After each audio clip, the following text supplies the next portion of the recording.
Green Peak Falls, located in Alsea on the Alsea River. This dual-tiered falls with a few different segments is the historic home to the wild and elusive and crazy Ball-Biting-Crawdad, who hides in some of the swimming natural hole baths along the base of this magical waterfall.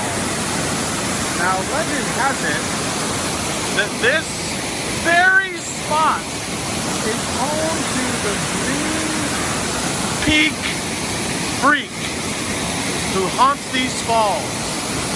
Now, I don't believe in such things, but I've heard if you say Green Peak Freak 3 times, he will appear. So let's try it. What do we have to lose? Green Peak Freak, Green Peak Freak, Green Peak Freak! Oh! Oh my God!